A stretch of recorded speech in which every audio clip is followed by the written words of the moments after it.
വയനാട് മൂടക്കൊല്ലിയിലെ ജനവാസ മേഖലയിൽ വീണ്ടും കടുവയിറങ്ങി. ഫാമിൽ നിന്ന് പന്നിയെ പിടികൂടി. വനംവകുപ്പ് ജീവനക്കാർ സ്ഥലത്തെത്തി തെരച്ചിൽ ആരംഭിച്ചു.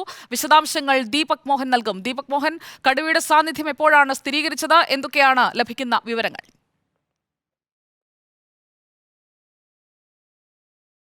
വയനാട് മൂടക്കൊല്ലിയിലാണ് പന്നി ഫാമിൽ വീണ്ടും കടുവയെത്തിയത്. ഇന്നലെ രാത്രിയോട് കൂടിയായിരുന്നു. ഇന്ന് രാവിലെ ഈ ഫാമിലെ ജീവനക്കാർ എത്തിയ സമയത്താണ് പന്നികളെ ഫാമിൽ നിന്ന് കാണാതായ വിവരം അറിയുന്നത്. തുടർന്ന് നടത്തിയ പരിശോധനയിലാണ് കടുവയാണ് ഈ പന്നിയെ പിടികൂടിയതെന്ന വിവരം മനസ്സിലായത്. തുടർന്ന് വനംവകുപ്പ് ജീവനക്കാർ വിവരം അറിയിക്കുകയായിരുന്നു. വനംവകുപ്പിന് ആറാട്ട് ടീം അംഗങ്ങൾ ഈ പ്രദേശത്തെത്തി കടുവയുടെ കാൽപ്പാടുകൾ പരിശോധിച്ചിട്ടുണ്ട്.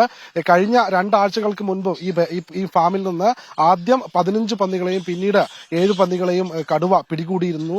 അന്ന് പ്രദേശവാസികളുടെ വലിയ തോതിലുള്ള പ്രതിഷേധത്തെ തുടർന്നാണ് ഈ മേഖലയിൽ 2 കൂടുകളും ക്യാമറകളും സ്ഥാപിച്ചത്. ഈ കൂടും ക്യാമറകളും സ്ഥാപിച്ച തൊട്ടടുത്ത ദിവസം തന്നെ വീണ്ടും കടുവയെത്തി ഒരു പന്നിയെ പിടികൂടുകയും ചെയ്തിരുന്നു. ജനവാസ കേന്ദ്രമായ ഇവിടെ പ്രദേശവാസികളിൽ നിന്ന് വലിയ തോതിലുള്ള പ്രതിഷേധമാണ് അന്ന് ഉയർന്നത്. വനംവകുപ്പ് ജീവനക്കാരെ തടഞ്ഞു വെക്കുന്ന ഒരു സ്ഥിതിവിശേഷം വരെ അന്നുണ്ടായിരുന്നു.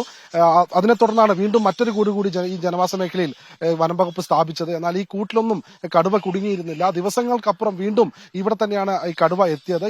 ഈ മേഖലയിൽ കടുവയുടെ സാന്നിധ്യം ഉണ്ടെന്നാണ് കരുതുന്നത്. നേരത്തെ മൂടക്കൊല്ലിയിൽ കർഷകനെ ആക്രമിച്ചു കൊന്ന കടുവ കർഷകനെ ആക്രമിച്ച സ്ഥലത്ത് നിന്ന് 1 കിലോമീറ്റർ മാത്രം ദൂരെയാണ് ഈ പന്നി ഫാം സ്ഥിതി ചെയ്യുന്ന സ്ഥലം.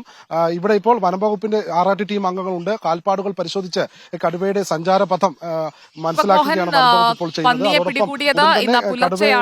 കടുവയുടെ സാന്നിധ്യം സ്ഥിരീകരിച്ചിരിക്കുന്നു. മൂടക്കൊല്ലിയിൽ നിന്നുള്ള വിവരങ്ങളാണ് ദീപക് മോഹൻ പങ്കുവച്ചത്.